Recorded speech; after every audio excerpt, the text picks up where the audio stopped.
Hello and happy Wednesday, everybody. It's time to get wise. Welcome to another Wise Wednesday.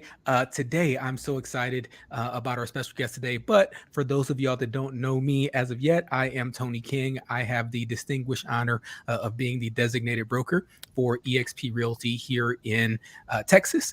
Which is, of course, the largest real estate brokerage in Texas. So we're excited about that. And we come to you every single week with incredible talent, incredible guests, some of the most incredible communicators that we have the opportunity to get a hold of and twist arms in order to get them here. So today is no exception to that. As y'all know, we are in our luxury series, and it's all about luxury. We're going deep. We had Elizabeth Riley, Queen Elizabeth, as I called her last week, and she went deep, and we're going to go even deeper going forward with Mr.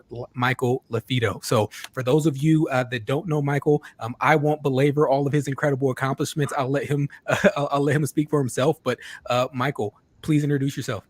Hey, thanks so much for the opportunity. And I know you've had some incredible guests on with Jay Kinder and Elizabeth Riley. So I'm honored to be in that company.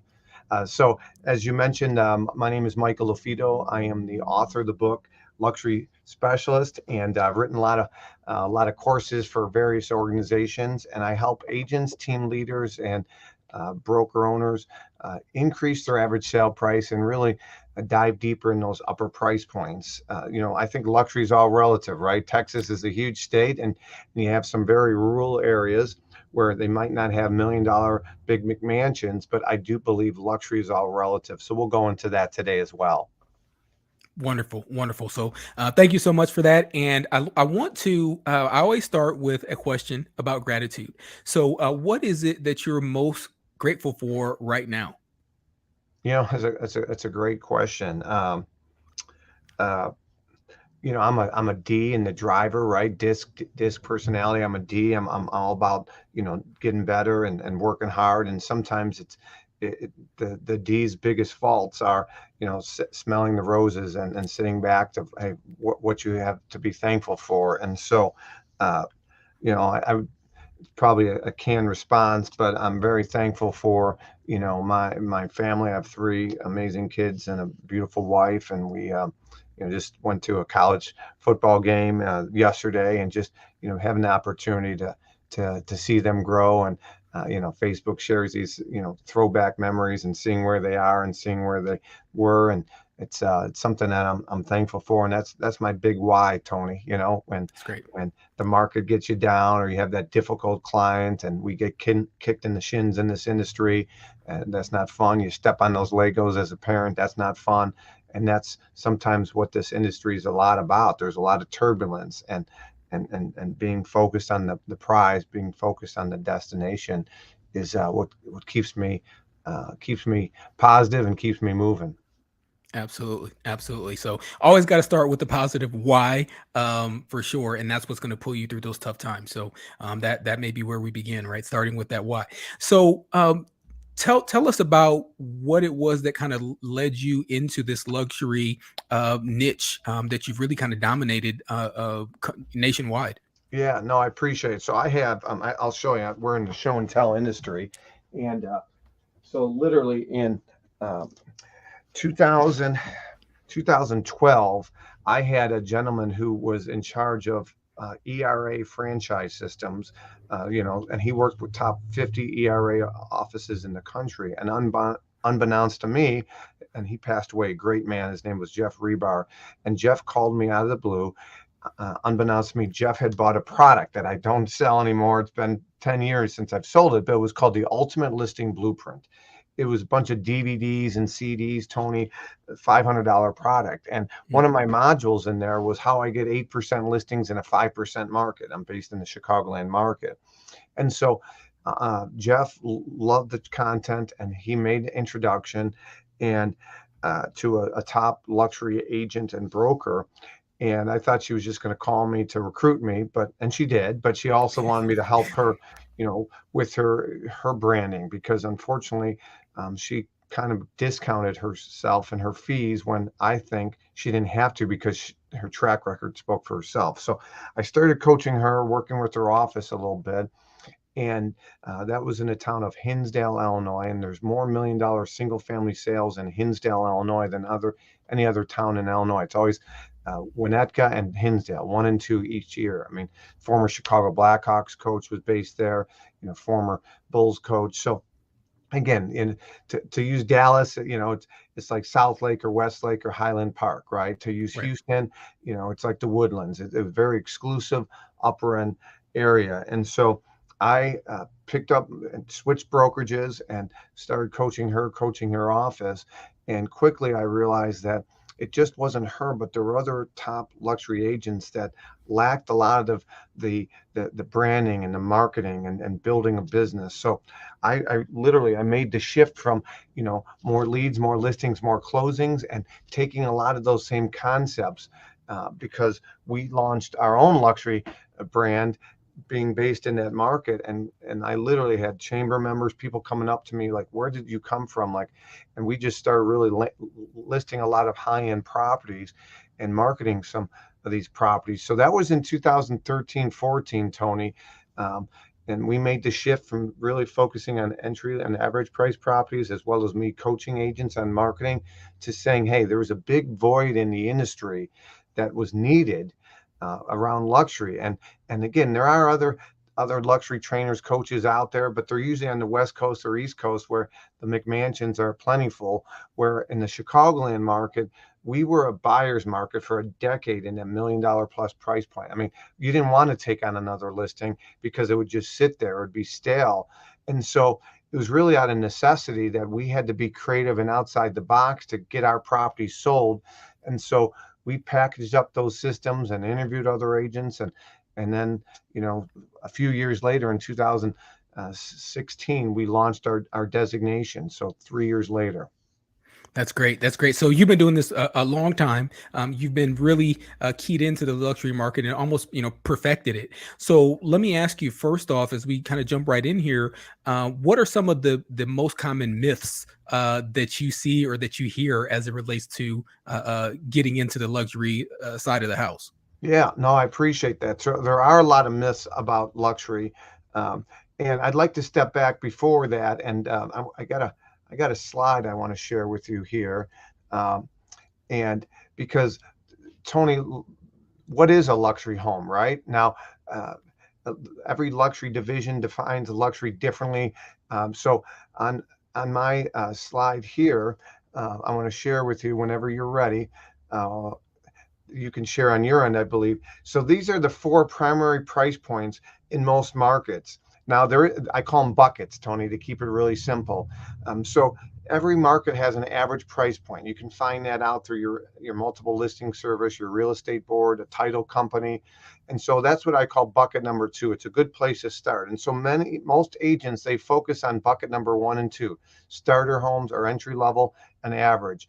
And so my goal for agents is to diversify your portfolio. If here we are in November of 2022, if an agent were to look back over the last year to November of 2021 to this year and look at how many homes they represented, buy side or sale side, both sides, let's just say 20, if you were to take those 20 sales, you know 80 to 90% of them would fall into these four buckets.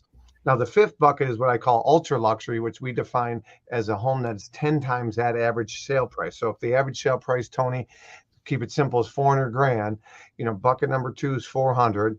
And I like to say, about a third of that and below is what we call entry level. So a third of 400,000, doing the math real quick, is about 120 grand. So 280 and below that is entry level. Okay. And 520 and above that is that big bucket number three is what we call high end. Okay. So, and then luxury. So my point is 80% of the homes that agents watching and listening to this have sold over the last year fall into these buckets. And there's a little exercise I'd like them to do. And so as your goal setting for 2023, one of your goals should be to add more sales into bucket 3, 4, and that fifth bucket that's not pictured, the ultra luxury, is working smarter, not harder, right? So if you're in a capping model, which you are, most of your listeners are, they can cap sooner, right? Working smarter, not harder. They can And so that's one of my goals for agents, but you really need to know how we define luxury. And this definition is going to look very similar. As many of you know, EXP launched a luxury division recently, and they define luxury as 3 times the average sale price. That's bucket number 4. And I've been teaching this model for since 2016 when we launched our designation. So I want to make sure we define that, because a rural area in Texas might not have $1 million homes, but their average sale price might be 180.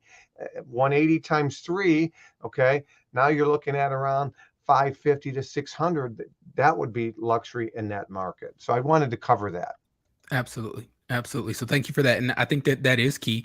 And that might turn some viewers or some listeners off when they're thinking, oh, we're talking million and up and so on. It doesn't necessarily have to be that. Yes, that's in the subject line, that's Yeah, to get people to click on it, right? But the correct. reality is it may not specifically be a million and up property. So thanks for helping to define that. So Yeah, um, and I mean, um, I believe the fastest way for agents, and I have a slide up here if you want to share that. I believe the fastest way for agents to get instant credibility from their database and their sphere and people that know them, like them, trust them, Tony. Matter of fact, people that don't even know them that well. I can't tell you how many people know that I'm in real estate that I don't even know, right? I mean, that's the goal. You want to be like the mayor of your city, right? Like when you want to be the news outlet as far as how is the real estate market, Tony? You want to control the narrative versus ABC, NBC, Fox, whatever. You want to be the narrative and the local market on how real estate is. And so like literally you'll have people that come up to you at your kids ball games or at the supermarket like, wow, oh, saw you had that great listing, and you're thinking, wait, who are these people? But you'll attract more opportunities and more conversations, I believe, when you have some of those upper price point sales, whether you represent the buy side and the sale side. So that's something that I wanted to make sure we covered. Absolutely, absolutely. So, as long as you've been doing this, I'm sure you've heard every excuse in the book, right? Well, and I think you've already defined why luxury is so important, and how agents can leverage the luxury niche in order to achieve their goals much faster, right? Work smarter, not harder. But I'm sure you've also heard every excuse in the book in terms of why you shouldn't do a luxury real estate, or what are the most common myths that you hear, Yeah, Michael? and I have these on the screen right now for you. So I call them limiting beliefs, but I would call these the biggest misconceptions that agents have about selling luxury. Number one is you need to be a top producing agent or have gray hair or be licensed X amount of years before you can sell luxury. That's false.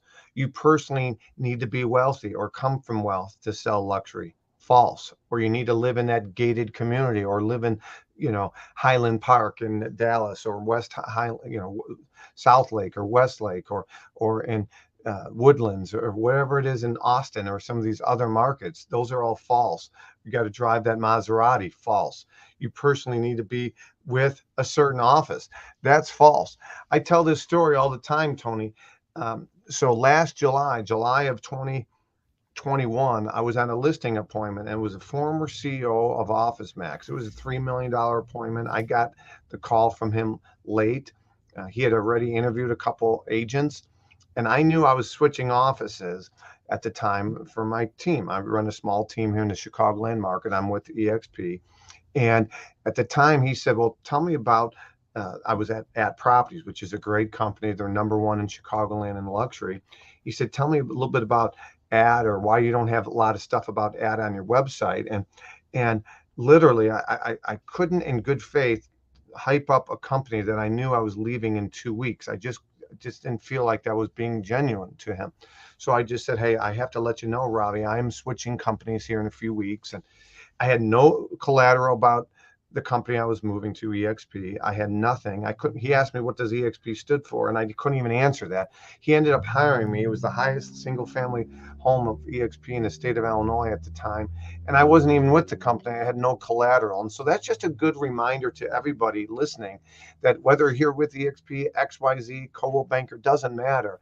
You are your brand. At the end of the day, you should not have to rely on your company or your company's luxury division to go after those opportunities. That's a limiting belief. You have to think that you are your brand, powered by whoever, right? But you are the brand, okay? And you have to think that one. And then the other one that is a big misconception, Tony, is, hey, I'm in South Lake and there's already 87 luxury agents that are recognized. There's no room for 88. Or, hey, I'm in the Woodlands and there's 376 luxury agents in the Woodlands. There's certainly not room for 377. That's false as well. You own your story. You tell your own story. I do these luxury trainings all across the country. I had a gal at my one that I did in Miami in April, and she was, really stunning, well spoken, dressed really like she was luxury. And uh, and she said, well, Mike, she goes, as a woman and a woman of color, I have a lot more entries of barrier than perhaps you do. And she's right. But I said, take that background and use it as a positive in this case. So I don't care if you're white, you're black, you're female, you're trans, whatever it is, take your story and leverage it and turn a perceived possible negative into a positive. So I worked with her right there on the spot, because she said, what if I was up against Johnny Rockstar, an agent who dominated luxury in that marketplace, and I did not have those sales. I didn't have the track record of selling luxury homes like they did. I said I would turn it into a positive, like, Mr. and Mrs. Seller, thanks for interviewing me. I know you're interviewing another agent that really specializes in this price point or this neighborhood. And, I've had to prove myself my entire career as a female, as a woman of color, or as whatever it is, fill in the blank. As a newer agent, I've had to prove myself. And you give me the opportunity and the same work ethic I've taken to build my business, to overcome the obstacles I've had, to fill in the blank, whatever the fill in the blanks are. Use that in your story. Don't shy away from it. And so, listen, when you interview me and you hire me, you're going to get me. You're not going to get an assistant to an assistant. You're not going to have some agent run over there, open the house that doesn't know the house because the other agent's too busy. You're going to get me. And so that's my recommendation. Turn a perceived negative into a positive. I tell agents, if you're a solo agent, bring somebody in your office, even if they're not on your team, on that listing appointment. If you're a female, bring a male. If you're a male, bring a female. If you're a younger agent, bring a more experienced agent. I tell agents 100% of nothing is nothing, but 50% of something is something. So if you have to co-list a property, I have an agent right now, I'm marketing a Trump Tower in downtown Chicago. It's 1.8 million. She went to my luxury designation training. It's 50-50. She saw the opportunity. 50% of getting a Trump listing in the Trump Tower in the city is a big luxury building, is 50% of opportunity versus 100%. I might not bring Michael, but I might not get it. So think differently. Look just like the mentorship program that many companies have, right? The mentorship program, you're a new agent, you got to give up a piece of the pie because you're going to have a mentor. So think about luxury as who can be your mentor as well. So no excuses if I'm hearing you, right? No No. excuses. Get over the excuses. If you got to dye your own hair gray, dye your hair gray. If they want somebody, get some salt and pepper going, grow a beard, right? Whatever it is. So I love that mentality. As you talk about, you mentioned a few things here, but I want to go back to this branding and telling your story. How do you and how does your team paint this luxury picture or create a brand that really speaks to luxury? So that's a great question. So so when I've always thought like I've always thought like a marketer, not like a real estate agent. So literally, I mean, when I broke into luxury, one of the first couple things I did was I would do canceled and expired mailers, and I literally would send shredded money. I would send silver platters. I would send bank bags in the mail to canceled and expireds, because when a house went off the market at Monday at noon and they got 60 phone calls by Friday, they might get 6 direct mail pieces in the mail, and most of those, excuse my French, were poor.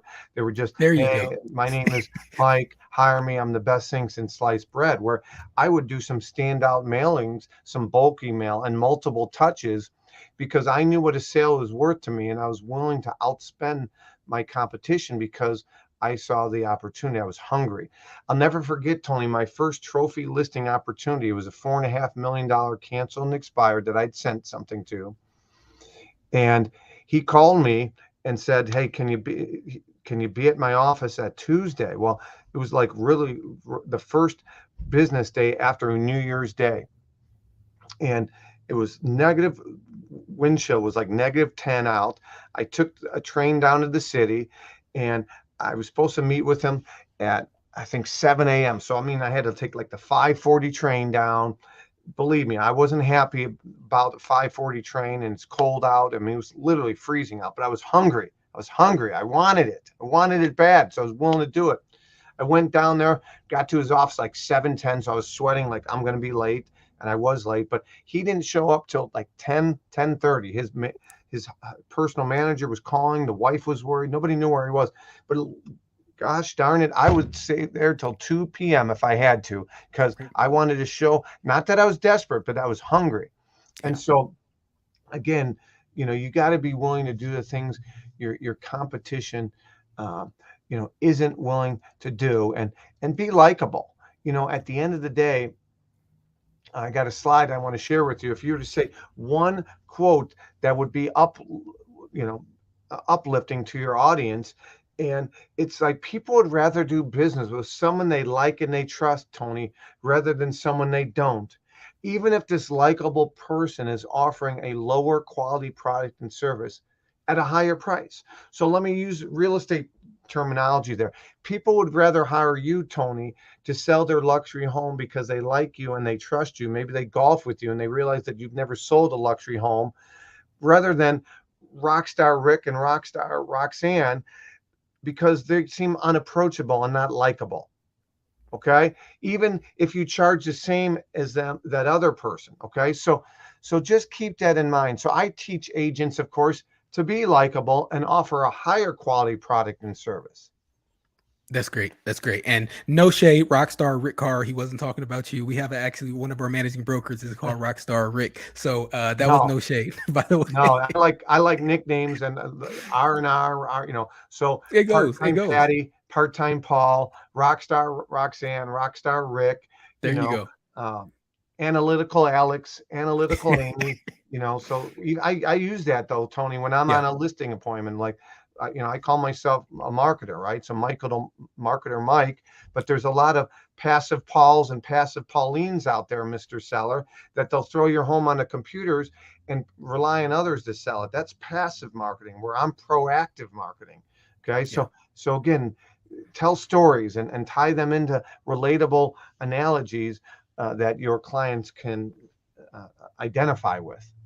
So we're talking about things that, and as we kind of prepare for this, and the focus being things that our agents can do right now, right? Either right now or take tonight to think it over and then start tomorrow, right? But ideally right now. So as we talk about things you can do right now, I love the fact that you had that, the silver platter, where you're sending, and I used to call it chunky mail. We talked with Jay Kinder a little bit about this a few weeks Yeah. ago, and different ideas to really make your marketing pieces stand out. So one of the Yes. things, So uh, Jay's yeah, a go ahead. protege. Jay's a great guy, and him and Kinder Reese and Michael Reese, those guys are proteges of a guy that I've been mentored by as well. Got Dan S. Kennedy. He's written a lot of books. Mhm. Okay, so I've known Jay and Mike for a decade through those conferences, and so. Um, don't think like a real estate agent, think like a marketer. Take that concept, right? There's 1.6 million realtors. There's Florida's got the most amount of realtors. It used to be California. Now they're two, and Texas is third. Everybody knows a real estate agent in the state of Texas. So what are you doing to differentiate yourself from the competition? That's how you got to think. The most listened to radio station, Tony, that prospective buyers and sellers listen to, that people on your Facebook listen to, that people stumble on your website listen to, is what's in it for them. All they care about is, what are you going to do, Tony, to save me time and aggravation? As a broker in the state of Texas, if you're trying to recruit or retain agents, you have to think about that as well. If I'm a team leader or trying to grow an organization, I got to think about why my group, my organization versus somebody else's, right? So what are you going to do to save them time, aggravation, and make more money? Yeah. And that's WIIFM if you're listening on your FM dial, right? It's That's WIIFM. What's exactly in it right. for It's me? Yeah. What's in it for me? And the most listened to radio station that you as an agent need to listen to is AAT, all about them. Ask great questions. Listen. We got 2 ears. Listen twice as long as you talk. When you go on a listing appointment and you're asking Tony, why are you and your wife thinking about selling? Don't just start talking. Listen, ask questions, figure out Tony's why. Okay, I'm a big 1 to 10 scale guy. 1 being I don't care if it sells in 3 years, I want my price. 10 being I need it sold yesterday. I like asking 1 to 10s. If I'm interviewing an agent, don't think to join my team. Don't think making more money or passive income is the most important thing. Ask them what the most important thing. It might be culture, it might be training. You can't make assumptions as to what's most important for you, might be also what's most important for them. So, and a lot of these strategies are they parallel, right? So this goes back to this myth of cracking this quote unquote luxury code, and that there's some kind of magic sauce or this kind of magic thing. These are the same strategies you're using for a low end seller that you're going to use at the high end. So why not do it the smart way? Leverage the prices of the homes in the luxury market. So I want to ask you about this marketing piece as well. So I don't want to stray from that. What is one marketing piece that our agents can utilize right now to reach out to these expireds, as you said, and some of the listings that didn't sell? What's a great marketing strategy that you can instruct or that you can give us to utilize Well, going after luxury? I'm going to give you 3 huge takeaway strategies here. But before I do that, I want to share this slide with you because I can literally give you. That was easy. I can give you the easy button, Tony, but unless you believe you can do it, you're not going to implement, right? So building a foundation is key. If you build a home in Texas on a weak foundation, or Florida or Illinois, you name the state, there's going to be a lot of repercussions to that, right? There's going to be door jams that don't close or line up properly, cracks, and the worst case, water coming in, or the home settling a lot, or collapse, right? That's no different than a real estate agent's business. So here we are in November of 2022, or if you're listening to this down the road, how can you have the best year ever when there's supposed to be some turbulence in the market? Well, I'm going to give those tips here in a minute, Tony, but it doesn't matter unless they believe they can do that. So I tell agents, grow your knowledge and your confidence will grow. If they're more confident, Tony, they'll step out of their comfort zone. If they're more confident, last time I looked in the state of Texas, you can market and sell a home all throughout the state. So, Houston might be 2 hours from Austin, but if I'm in Austin and I have an opportunity to market a $17 million ranch, have car will travel is my philosophy.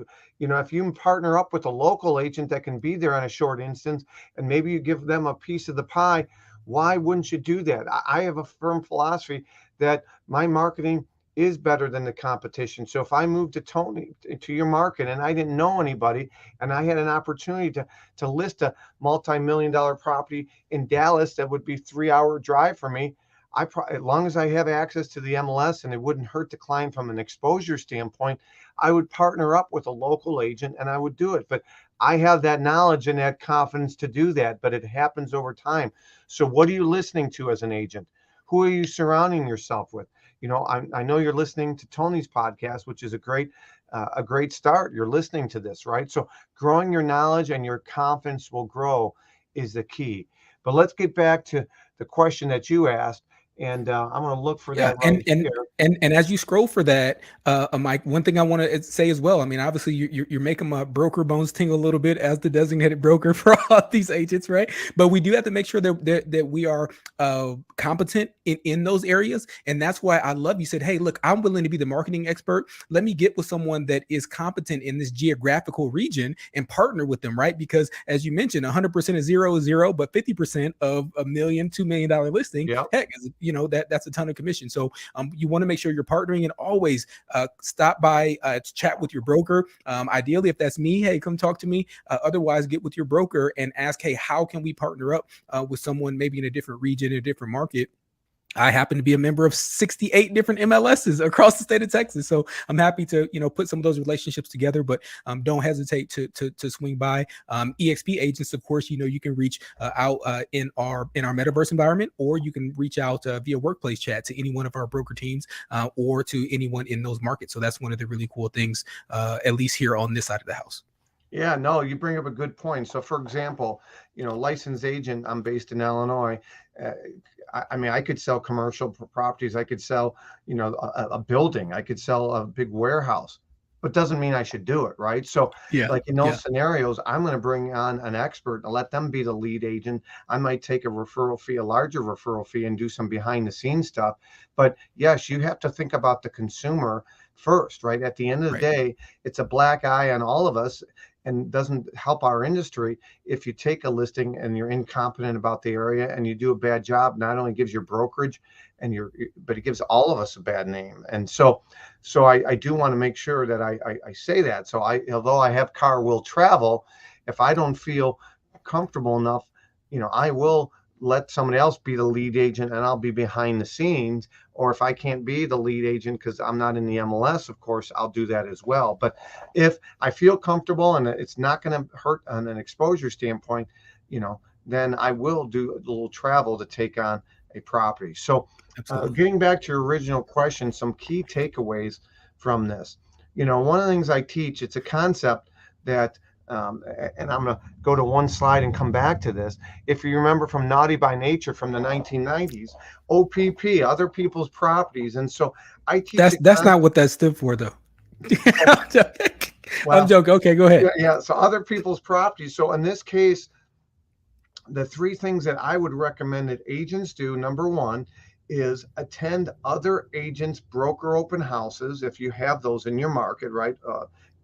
Touring or caravans, but every market calls them something different. But literally go in your MLS, figure out where the property tours are for the upper price points, and maybe in those areas that you would desire, but you haven't sold in those areas, but you'd love to sell in those areas. And do that. And then when you go to those other open houses, you'll familiarize yourself with that market and the property and the materials and the luxury homes. And you'll feel more comfortable showing in that price point if you've gone through a lot of those types of properties. So your confidence will grow. Number two, Tony, is if I were to role play and you have a big old luxury home and you're doing a broker tour on Thursday, uh, and I planned on attending, I'd give you a call ahead of time. Ring, ring. Hello. Hey, Tony, this is Michael LaFido. I know you don't know me that well, but you have this amazing home over on 123 South Lake and Avenue, and I see you're doing a broker tour tomorrow. I'm planning on attending, and a couple things. I wanted to let people know I'm going to attend, and it would be I'm a big believer in win-wins, Tony, and this would be some additional great exposure for you and your property. Do you have a single property website or your personal website with this home that you'd like me to share? Because I want to let people know that I'm attending this. Hopefully I'll get some buyers that come out and raise their hand saying, hey, Mike, show it to me. But it'll be great exposure to you. I'll clearly disclose that it's not my listing and it's yours. And so I'm planning on attending tomorrow, but do you have a website that I can share? Absolutely. Yeah, I'm gonna drop it to you in a text message right after we get off the phone here. Awesome. So I'm going to pre-market that, Tony. I'll let people know that you're the agent of record. And then I've gotten a lot of good feedback and some good, some really good play and some good leverage on doing a live stream when I'm touring the property tomorrow, whether it be on the outside and the inside. Um, would you have a problem if I did that, if I clearly stated you're a listing agent and gave the address? And so, again, not to mislead people, I'm a big win-win guy.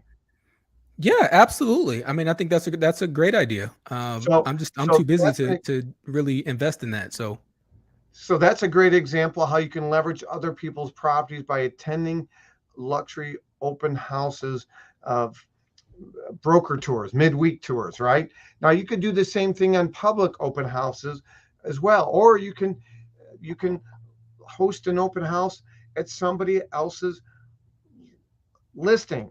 So last summer, Tony, I had an intern for me, Dugan Riley, a guy interned for me here in Chicagoland. and wasn't even taking real estate license when he interned for me, but he thought he was going to. So he started his real estate class at the end of the intern virtually. He went to school on the East Coast. He was probably going to be licensed and moving to Nashville because his girlfriend took a nursing job there. So fast forward to 2022, he graduated college in May, I think 9th or 10th. He moved to Nashville knowing nobody except his girlfriend, a brand new market, on May 12th, brand new licensed agent. 5 months later, he literally has got a 2 point something million dollar listing, a $1.9 million listing. He's done over 15 open houses and $1 million plus, including a 4.5 and a 4.2. He literally, I won't mention the name, but the CEO of a big time mortgage company is looking at 15 million next week, coming in town for the CMAs, the Country Music Awards, and is looking at 6 properties, all of them above $10 million, 3 of which Dugan found him off market properties. Now he's going to buy through these agents he's been working with for years, but Dugan's going to get a huge referral fee. And he was down. He was a little dejected because, oh, they're not going to use me, and I can't tour these homes with them. I go, step back for a second. You're licensed for 5 months. You're going to get a referral fee on a $10 million buyer. Like, do you know how lucky, and not lucky, but how fortunate you are? You've worked so hard in 5 months. Like, looking back, I didn't have this opportunity till 10 years in the industry. Like, you've done it in 5 months thanks to my mentorship and you calling me, asking me questions, but you've worked hard at it. So my point is, this guy has leveraged other people's listings and worked open houses for them. Now in the state of Tennessee, he can work open houses at other brokerages. Now I don't know how it is in Texas and Illinois. I can't do that. It's got to be only within my brokerage. Thank Now, you so much for that's a perfect segue because again, you're making my broker bones tingle a little yeah, bit. So yes, now in Texas, it depending on what brokerage you're with, I think the rules do vary. But I know here at EXP, it does need to be an EXP agent, right? That you're hosting that open house for, okay, to avoid all kinds of issues. But I'll tell you the other great thing, as I mentioned at the beginning of this podcast, is that EXP specifically is the largest independent brokerage in Texas. We have 9,140 agents as of this morning. Okay. wow, So, and a lot of them are in luxury. A lot of them are doing listings and listings focus. So I can tell you, you're not going to have a problem with that if you even focus on just internally with your own brokerage, at least here. good, perfect. So there's got to be 9,000 opportunities out there. Check with, in this case, EXP. And those that are watching and are listening that aren't EXP, check with your broker to see what you can and can't do. That's my CYA, cover my There rear you end, go. because There every you go. state's different and every brokerage is different. So number one, attend other people's open houses. You'll gain confidence, knowledge of the marketplace. Number two, the other benefit of that, by the way, is if I were to pull up my Facebook here, and this just popped up. If I were to pull up my Facebook, there's some memories there. But if I scroll and I see like a video playing, okay, that was a meme I put up there earlier. But let me see a video. Okay, there's a video right now. Okay, like this guy could be saying, "Hey," and oh no, this is a Houston Astros fan. This is Natasha. There She's we with go. EXP, and she's lighting a candle for Justin Verlander. This is, but anyways, my point is most people by nature, they will have videos on mute, Tony. So let's just say I'm friends with you, Tony, and man, I see you at a cool property and you're touring it, and next week I'm scrolling, I see you at another one. All of a sudden, even though they're on mute and they don't hear you saying, this is not my listing, this is not my listing, this is not my listing, all of a sudden you're starting to build a brand and be known for touring cool properties consistently, Tony. And so that's Yeah. helping you build your brand to your database, people that know you, like you, and trust you. So number one, other people's broker open houses. Number two, hosting open houses at other people's listings. Okay. And by the way, if you want to really make it win-winish and no-brainerish, then I would say, hey, Tony, if I were to role play with you, by the way, I know what keeps you awake at night. But before I do that, let's step back. Tony, you and I talk. Let's just say um, I am an agent that has a luxury listing, and you want to host an open house at my luxury listing, and it's been on the market for a while. Okay. What keeps me as a listing agent of a stale property awake at night? Losing that listing. Yeah, absolutely. Getting them, stop calling me, stop texting me why it's not selling. Get off my rear end. Yep. I don't want to lose this listing, right?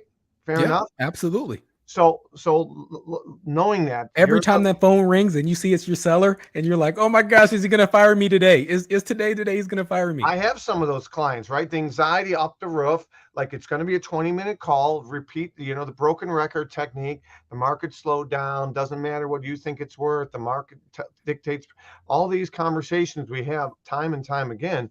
So the second I talked about is hosting an open house at somebody else's property. So now we're going to role play. Tony, you have a nice luxury listing. I know you from the office, not that well. Let's say you don't know me that well. Ring, ring. Hello. Hey, Tony, it's Mike LaFido from the office. We've met once. I know you probably don't know my name, but I recognize you and I know you're doing some great things. You're a top rock Hey, cut star that out. agent that I aspire to and Right. all this stuff, Tony. And hey, you got this really cool listing over there on Houston Way. And I'm not sure if the sellers are on you about doing something different or when your listing's up. But I know it's been on for some time. And I'm all about win-wins, Tony, and I'm looking to host open houses on weekends, and I got young kids that I got to feed, and my pipeline is pretty thin right now. And so I don't know if you want to host open houses, but most agents that of your statute, they don't want to. But I would love to host an open house at your listing. NAR shows these statistics, and Zillow and Redfin do as well. But when houses are hosting an open house, they get more clicks and more views in the algorithms than similar price properties that aren't. They like to feature those. And so I'm a big win-win person. And matter of fact, what I'm willing to do is if you would consider allowing me to host an open house at your listing, I'll give you a referral fee for any buyer that comes in that buys a home with me because of your open house. Even if they buy one 6 months down the road, 3 months in another neighborhood, a different price point, I will, as one professional to the other, I'll give you a 25% referral. And anybody, of course, that buys this listing, I'll give you a 33%. I'm making up the statistic, but a Sure. 33% referral fee if they buy your listing and a 25% if they buy down the road. I want to make it no brainerish. I thought I'd give you, Tony, a call first before I called Teresa from the office, who's got an amazing listing. Wow. Absolutely. What the heck? Let's do it. Okay, so win-win. I address the elephant in the room. I'm not sure if the sellers are on you about doing something different outside the box, creative. I'm not. I mean, literally, this just happened to me, Tony. I mean, you just don't know. You might get unqualified people through. Absolutely, you might, but you just don't know. Literally, I'm going to pull up a property to show you guys a a uh, a property that I'm marketing, and I want to give you a little backstory. It's been on with me for 10 months. Okay. 10 months. Okay. It's been on with me for 10 months. And literally and I'm going to move this over here. Sorry, one second. I want to No share it worries. with you And while we're before. waiting on Michael to do that, goodness gracious, y'all.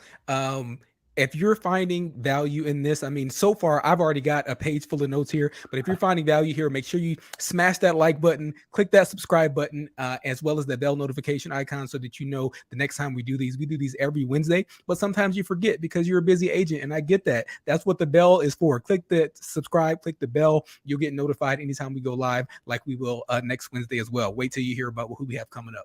Go ahead, Mike. So this is a real life scenario. If you want to pull up on my screen, so I have again, I'm a licensed agent here in Illinois. These are some of the properties we represent, but this property right here, okay, I'm going to click on it. It's 2.25 million. Okay, gorgeous home. I'm the second agent. There's an old adage in real estate, Tony. You want to be the firstborn, the second wife, and the third listing agent. There In this you go. case, I'm the second listing agent. Hopefully, I can get it sold. But it's 2.25 million. We haven't had in the last 5 months. We probably had 2 showings. Okay, and so I said to the seller, "Hey, Mr. Seller, I'm going to present something to you that's outside the box. Your initial reaction is going to be no, but he has shared with me that he's bought another place. They have a place in Florida, a place in Colorado. He's out in California. And so he's not back that often. And so although it's still furnished, um, he's not living there. So it wouldn't be as big of an inconvenience that he'd have to vacate for Sunday if I were to do open house. But I said to him, hey, in this case, Nick, hey, Nick, I want to share with you something. We haven't had much activity, so there's not a lot of risk in what I'm about to present to you, especially if you put away valuables and there's no loose things up. But I'd love to host an open house this weekend to you. Now I know 90% of people, this neighborhood, the average sale price is $550 to $650. This is a teardown, was rebuilt 10 years ago. And so again, people looking in this neighborhood are looking $550 to $650, Tony. So I said, I realize 90% of people that come through this open house are going to be nosy neighbors or unqualified. But we might pull a Chicago buyer because most people in the $2 million plus price point in Wheaton, Illinois, Naperville, Illinois, all the surrounding communities are not doing an open house. Now, Einstein says the definition of insanity is doing the same thing over and over again, expecting a different result. So while our competition isn't hosting an open house on a weekend, that might be a reason that we should. And so we might pull a buyer that's looking in Naperville, Glen Ellen, Hinsdale, but nobody's doing an open house and say, I don't know much about Wheaton, Illinois, but this house looks pretty cool and it checks off a lot of our boxes. Why don't we drive out there on Sunday? We got not a whole lot to lose. We're not inconveniencing anybody. So I did this and we had 10 people come through and I had 3. I would say you can't judge a book by its cover. Matter of fact, I do a live stream just like you do, Tony, and every Friday. It's called Luxury Fridays. It's at 11 a.m. Central. You can go to luxuryfridays.com, And the reason I share that with you, Tony, is I have a guy that I met, a real estate agent that I met at a conference, and he's going to talk about how he's got a client that's bought and sold multiple $1 million homes with him. And it was a floor call. Remember the old floor calls that come in? And nobody wanted to touch this buyer because he had a name like Precious Ruby. I'm making it up. And everybody thought this is a BS buyer. It's a fake name. Nobody wanted him. This guy who was hungry said, I'll work with them. So you cannot judge a book by its cover in real estate. You never want to prejudge somebody if they're qualified or not. That's a good, fair housing reminder to everybody. But in this case, I had 3 buyers that seemed qualified by the fact that they were 55 to 60-year-old. I don't know why they'd be making up stories that they were looking at other homes. They were thinking about building. Turns out 2 of them I know were legitimate because they came back a second time, one with their agent, the other unrepresented, and they sent me proof of funds. And so I share that with you because it was outside the box. It was unconventional. Getting back to our role-playing story. Our role-playing story would be, again, the referral fee and everything else. So if I host an open house at your listing, Tony, I would cheerfully give you a referral fee. And so you can have these conversations. So that's number 1 is other people's broker open houses. Number 2 is host other open houses. And the third big nugget that I want to share with everybody is that you should post about funny, humorous postings, okay, when they come out. Okay, humor with luxury real estate. Or maybe there was a rock star, Elizabeth Riley, who's not in my market, had a rock star sale in Austin. Post about it. Or heck, Michael LaFido just sold Khalil Mack's home as a Chicago Bear, which I did last year. Post about it. So by subconsciously you posting other people's record sales in other markets, especially if you know where people are moving to and from, okay, reverse migration, we call that, okay, then subconsciously your database realizes that, well, Mike might only be licensed in Illinois, but he posted about this person in Austin or Nashville or Miami. You got to know where your feeder markets are. And if you post a lot about that, hello, we're one of the few industries where we can cheerfully take on a 25% referral fee. But if you weekly post about luxury mansions or even celebrity mansions, cool properties that are on the market, you are continuing to build your brand. Okay. A picture is worth 1,000 words. We use this term. And so I have this next image that you'll see is what I call a Polaroid, the old Kodak camera Polaroid. You take a picture, okay? You need to create Polaroids in your market. So like if you have a record sale, okay, have an image. You can go on Canva and create an image like this for free. You used to have to spend $5 on Fiverr.com. Now you go for free. Okay. So maybe you didn't have a record sale, but somebody in your market did, with their permission, of course. Leverage it. Okay. So this was a house that I sold, the highest sale ever. This was a home that I sold. I represented the seller. It sold for 200 grand above asking price. So leveraging other people's properties is important, but don't think like a real estate agent. Think like a marketer is one of the things I want to share with you. And the other thing I want to share with you, give me 1 second, is I talk about mindset. But if I were to say garbage in, Tony, garbage Out. okay, and that's what 99.9%, and you fell for the trap there, Tony. I say garbage in, unfortunately, garbage stays. Think about it. What you focus on expands. If the media is doom and gloom, you're gonna be doom and gloom. Okay? Turn off the news. They want to divide you. It's constant negative news. It's what you focus on expands. We have to be careful how we talk to ourselves, Tony, because we are listening to each other. Okay, so what you focus on expands. If you think you're going to have your best year ever, you're right. If you think, oh, I'm going to have a terrible year, you're right. It's why the rich get richer and the poor get poorer. It's a cycle. Tony Robbins talks about the cycle. Okay, you got to get yourself out of the cycle, and part of the reason you get out of your cycle is by what you focus on expand. So I want to make sure I cover that on today's training, and I'll open it up for some additional questions for Really, you. I have just one more question. I Yeah. just one before, and I want to close out with. I know that you're actually going to be teaching this incredible luxury designation class, so I want to maybe end on that. But my final question for you is the reason why probably 90% of the people came onto this podcast today, and that is if you, the incredible Michael LaFido, had to start a luxury real estate business over tomorrow. You lost everything, lost all your contacts, lost your social media, lost your presence, lost your branding, started over from scratch in a brand new market. You want to go out and get your first $10 million listings. What do you do tomorrow morning?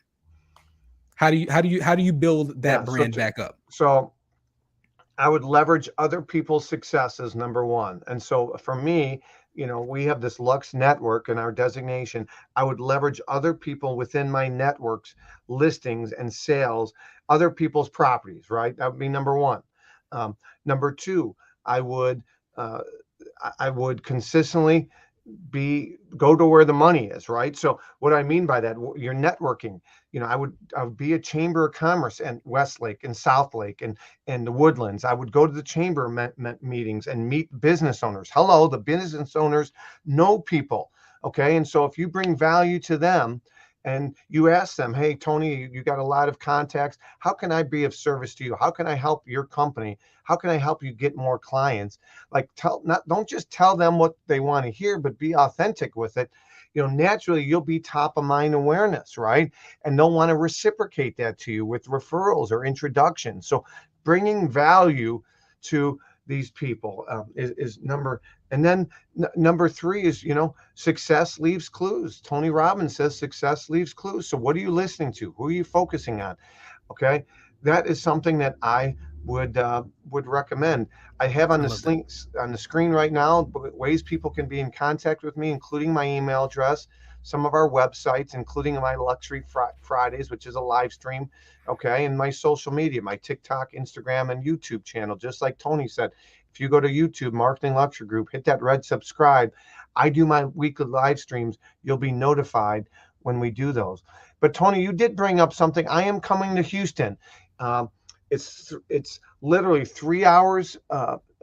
It's 6 hours training. You're going to get 6 hours of CE and $300 off, and over $2,000 in bonuses if they go to luxurydesignation.com. Now, Tony, you might say, well, Mike, I have a conflict. I can't be there on the 15th, or I don't want to drive to Houston. Well, I would still tell you to sign up. If you sign up at luxurydesignation.com, we literally will ship you your video book and your book and your objection handling playing cards and over the $2,000 in bonus items that are listed on the website. We'll send them in the mail to you, along with some group coaching we've offered and some other items. If you were to go to my main website, you would pay $597 for this today, and you would not get any of these bonus items. You're going to get all those bonus items, plus you're still going to get access to our online Lux University, Tony. A couple things that I'm a big believer in sharing stories. So first off, there was a gal that attended my event. You might know EXP, okay? You might know this young lady right here, okay? Tanya Chambers, okay? Yeah. That's her business card. She's with EXP. She's Yeah. out of Fredericksburg, Texas. She hosted my designation training in February. What happened was in February, she had our event, and Tony, I have an agent who I'm going to bring on our Luxury Fridays coming up called Tammy Manning. You might know Tammy. Yeah. She's with EXP. Tammy, before she took my training in February, in her 4-year career, has sold 2 properties of $1.7 million and above. That's not bad. That's better than most. Not not bad at all. I think you can get by on that. Yeah, that's better than me in my first 4 years. I can tell you that. Since taking our course 6 months ago, she sold 6, and she credits our course to that. And so I share that with you. If you, as a team leader, want to increase your average sale price for your team, this is not a sales pitch. I hope I brought value, Tony. You said you took, so I'm spending 3 minutes here out of an hour to just let people know about this opportunity. They can go to luxurydesignation.com, luxury designation. I've provided some great free resources right here. If you guys just want to connect with me, it's on the screen right now. This is how you can connect with me. Some great free resources are on the screen. Luxury Fridays, okay, and then my social media. I give free content consistently, but if you want to really differentiate yourself, consider that designation by going to luxurydesignation.com. Now, what other questions that you were hoping that I covered, Tony, that maybe I didn't, or did I cover it? I think you hit everything on the head. I mean, I think that the all-purpose final question is, what didn't I ask, or what do you want to leave us with, right? What's the most common question that you get asked that we didn't ask you? Well, so I guess I'll leave you with this. If you are a Rockstar luxury agent, leverage that, right? Leverage that. So, for example, I have a $2.5 million home that I'm putting on the market next week. I like going first on the listing appointment. I like setting the bar so high, Tony, that they're going to compare everybody else to me. But I do like knowing who else they're interviewing. And I address the elephant in the room. Tony, there's probably a lot of factors for you that you are deciding on who's best to market your home. But probably one of those factors is results and experience. And so I've been doing this for 22 years. Okay. I have the results that in all price points. And so then I like knowing who they're up against. But I usually set the bar by saying, don't tell me the agent, but just let me know what other brokerage you're interviewing. So if they say Douglas Elliman, if they say Sotheby's, if they say Compass or XYZ, Remax, doesn't matter. At least I know who I'm up against, because I need to know what the unique value proposition for my team is, but also for EXP. But I also should be aware of what the unique value proposition is for the competition. And we never badmouth the competition. But what we do is we prepare our appointment based on who else they're talking to. So if I know they're up against a company that's really big on technology, and they think technology and tech, I'm going to talk about what we do with tech. So I am being proactive versus reactive, because you never want to lose a listing appointment or a buyer based on, oh, shoot, I wish I would have covered this. Okay. So you as an agent have to have a unique value proposition. You might be an EXP agent and you're up against another EXP agent. And if you just talk about EXP, and I go in there and I really talk about what makes me different and unique as an agent, they're going to hire me. So again, you have to have a unique value proposition for you. That's great. That's I think those are words to end on. Thank you so much again, Mike. You've been incredible. Thank you for the added bonuses and values. And I'll say this because I'm not a big proponent of designations, right? And I down talk them a lot, right? And because the reality is most of your clients, most of your sellers, you go into an appointment, they don't know what that stuff is, and I'm probably getting in trouble with NAR, right? But hey, Oh, in most cases, your clients don't know what that stuff means. The exception to that, I will say that there are very few and limited exceptions to that, and a luxury designation when you're going into a luxury listing, that is possibly one exception to that rule, right? Because it does build value. But and I will say the other thing about designations is more important than the little names, the little numbers or letters that go after your name. yeah, The most important thing is the actual knowledge that you're getting in that class. That's the most important thing. So I'm not knocking the classes. yeah. And then the other thing is the application, right? So it's about the knowledge you get while you're there. And the most important thing is the applied knowledge when you start actually putting that stuff into action. So I'm all for it. Yeah, no, I support it. you're Yeah. right, Tony. There's a lot of designations out there that the general public, even financial advisors, have those little letters behind them that you and What does I that don't mean? know what the heck they are. Matter of fact, that's why when we launched ours, is Lux for short. If you put Tony Keen Lux, they don't know what the heck Lux stands for, but they know it's luxury, right? So there's Right. that Right. subconscious. But you're right, the network, having the tools and resources, and it's just like anything else, being able to leverage your story. I'm a Coors Right. Light guy versus Bud Light or Miller Light, and Coors Light in their commercials, they describe their process. It's probably the same process as Bud Light and Miller Light, but they uniquely describe it, right? So you have to have a unique value proposition for you and your company, but you got to be a great storyteller. And by storyteller, I'm not talking BSer. I'm talking being able to articulate the value add that you bring to the table. Absolutely. And your own personal brand, right? When you're walking into that appointment, how are you differentiating yourself? So wonderful. Thank you so much again, Mike. You've been incredible. Everyone else, I'm going to say it again. I know you get sick of me, but I'm going to say it. Like, share, subscribe, click the bell. If you haven't done that yet, I don't know what you're doing, right? If you enjoyed this content, let us know that. Drop it in the chat. Let us know what else you want to hear, what else you want to see from us. There it is. I Yeah, got to don't get be me one of them. afraid to Will you ask send for me a one of those? like, Tony. You're bringing value. Don't be afraid to, because you know That's what? right. As real estate agents, if you've done a great job for your buyers and your sellers, you should not be embarrassed to ask. Matter of fact, you should tell them, hey, Tony, I'm not going to ask you for a referral or a recommendation unless I'm a 5 out of 5, unless I've delivered. Same thing with the audience. If you guys are getting value from Tony, he shouldn't have to ask you for a like or subscribe. That should be reciprocal. I'm gonna carry you with me everywhere I go. I might record that and play that every time. So thank you so much, Mike. Again, everyone else have a wonderful Wednesday, and we'll see y'all next week.